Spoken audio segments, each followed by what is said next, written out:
Hello. So in this video, I'm going to go through how you can set up an audio track in Logic and record with a microphone.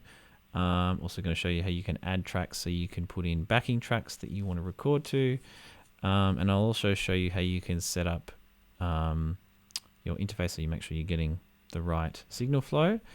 And I'll show you how you can bounce the audio that you've recorded then so you can then share it with the other people that you're collaborating with. So when you open up Logic, one of the first things you'll probably see is this window, which is asking you to kind of set up what channels you want or what kind of tracks you want in your session. Sometimes though, when you open up Logic, you get nothing, and that can be just because it defaults to opening nothing. So you can just go to the top left here, press File and go New, and that will bring you to this window. So I know that I want to create an audio track for my microphone. Now I know that my microphone is plugged into channel 1 or input 1 of my interface, and my interface is the Fireface UCX. Now your interface might be a Scarlett Focusrite or something like that. So just depending on what the name is, that's going to be the thing that you're looking for in this area here, device, in the input and also in the output section. So I know that my microphone is plugged into input 1. I've got my speakers plugged into output 1 and 2. Perhaps you have your headphones plugged into that. And so this is all looking right. So if I press, and I just want one track for now, so I'll press create. And there we go. It's made a track for me and it's got some levels coming in. So if I was to press record from the start here, and say hello, hello, test, test, 1, 2. We can see that and say hello, hello, test, test, there we go. 1, 2. Okay, so it's recorded that and I can play it back. So that's great. Now, it doesn't always work that straightforward. Sometimes there'll be little things that might have been overlooked. So first thing to check really is to make sure that you've got your microphone plugged into the input that you selected. If you accidentally selected input 2, or you've got your microphone plugged into input 2, then that might be something to check. So you can change that here. So you can see it says input 1. Now if I was to actually change it, press it, and then go to input, I could select any input that I want. I've got a few. So if I select it as input 2, and if I try and record now, hello, hello, 1, 2, 1, 2, 1, 2, it's recording, but there's no sound because it's recording on an input that has nothing plugged into it. So that's why you might be getting no sound. I'm going to delete these because I don't need these little audio files. So that's one thing to check. So I'm going to change that back to input 1. Another thing to check would be in your audio preferences. So you can go to Logic Pro at the top left, go to preferences, audio, and see that your device is the one that you have plugged in. So mine is the Fireface. It's my output device and my input device.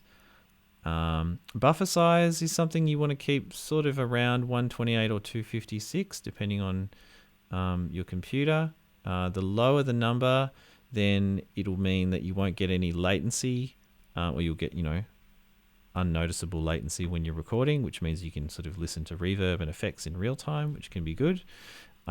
If you go really high though, you'll get a lag. You'll like when you speak, it'll be like sort of a split second after that you hear it back, and that'll be really difficult to try and record with.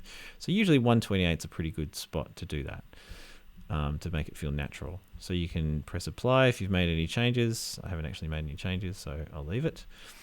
So I have my audio track, that's great. Now I want to actually create some other tracks so that I can bring in some of the backing tracks that I'm going to be adding to.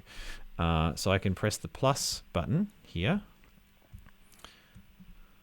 and it'll take me to this window again. Now I'm going to create some tracks. I don't want them to have an input, an external input, because they're audio tracks that I've got a WAV file for. So I can select no input.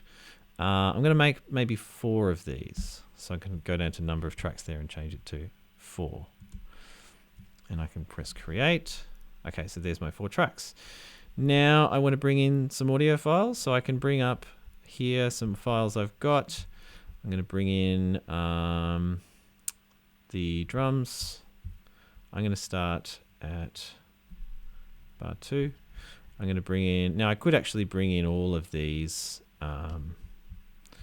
If I just go to here again, drums, bass, synth up. I'm going to make one more. Input, no input. Yep, great. And box here. Okay. So I've got those tracks there. Now it says 85 BPM, so it might be useful for me to set my session as 85 BPM. So I can double click here, whoops, on the tempo number and type in 85, enter, and now I can drag these back. I might start at the very first bar. Let's see. Yeah, okay, so there's a bar of silence anyway, so I'm going to select all of these tracks by holding shift and clicking, whoops, which will bring up my little thing. Okay, so now I can drag them all together. I'm going to move them to the start, bar 1, and you can see there where it says that little black box there, it says move multiple regions, where it says position, that's telling me where I'm dragging them to. So I want to drag it to exactly where it says 1, 1, 1, 1, 1, or 1, 1, 1. There we go. Okay, so we know they're all at the start of bar 1. So now, if I press play,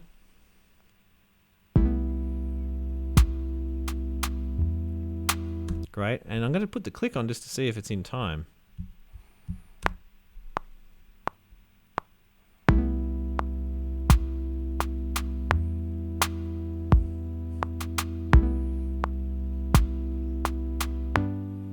Okay, great. So that's working the way I want it to. And here we've got a bunch of stems. So if I want to record, I can literally just press record there. Record enable, sorry, on the track that I want to record. This is my Vox. Oops. Now here we have, okay, so I'm going to press record. I'll turn the click off because I don't really need it.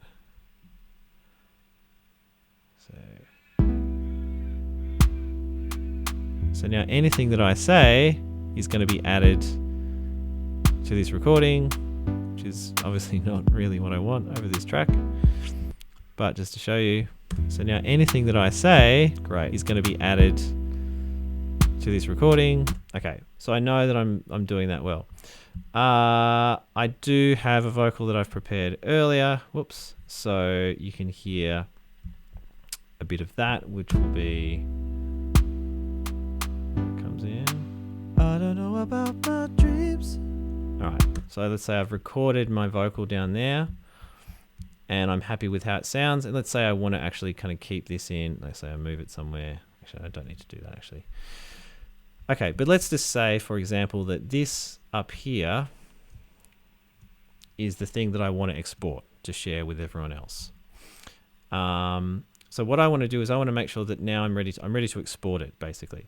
So what I want to do is turn on my cycle button, which is this thing that sort of looks like a loop symbol.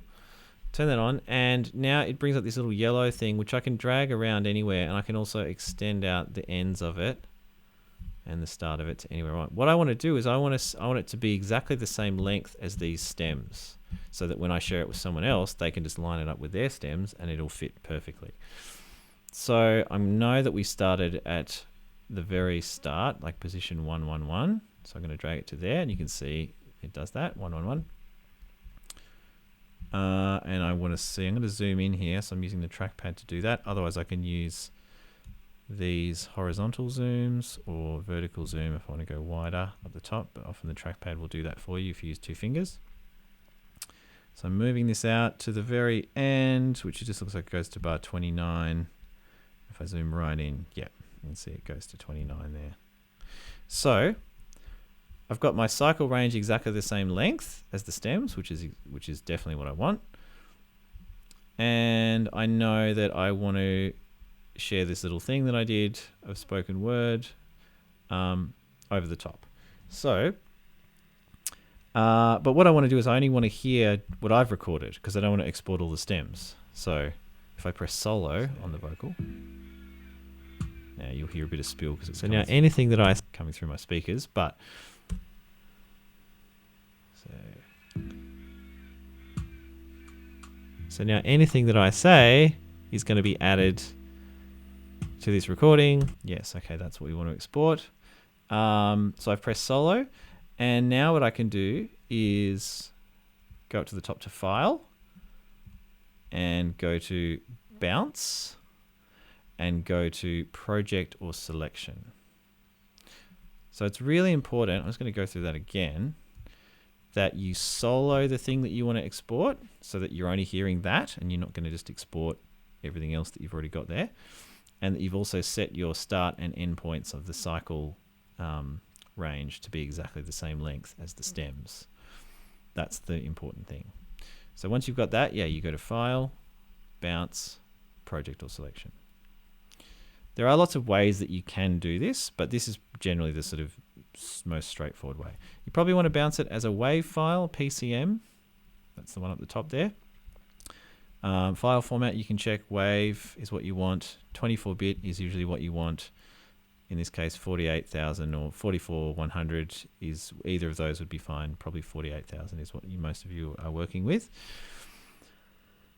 And you can see that it's going to down here, it'll tell you exactly how long it's going to be. It's going to be 1 minute and 19 seconds, which is exactly the length of those stems. So if I press OK now, I can save this as like Vox Wilhelm, test, and I'll save it to, I guess, my desktop. Sure, why not? And so it's done that really quickly. Now what I'm going to do is I'm going to see if it worked. So what I should be expecting is this file again with that it should be exactly the same length as these other files, with the rest of it is complete silence. So let's see if I go and find that.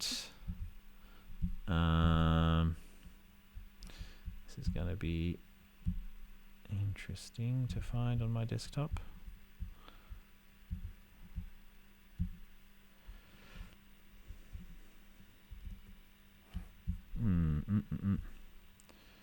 Vox test. Nope.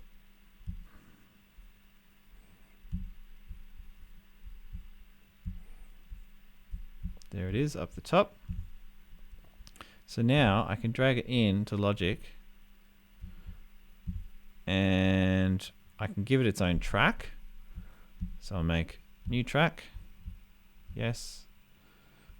And if I drag it in, you'll see here that it's exactly the same. See, the waveform is exactly the same as what I recorded, and it even, if I just, so now anything that I say, there it is. But you'll see there's all this silence at the end. You might think, why would you want to do that? And really, it's just a kind of good practice to do so that when you're sharing files with other people, if you know that if they know that it starts exactly the same spot, that's the main thing, that it starts at exactly the same spot, then it's really easy to line up and all your stems are all the same length. And then, if people don't need this space later, they can just delete it or, shorten it however they need. So that's how you set up your audio with your interface and your microphone and record audio and export it or bounce it so that you can share with other people. Thanks for watching the video, and I hope you found it helpful.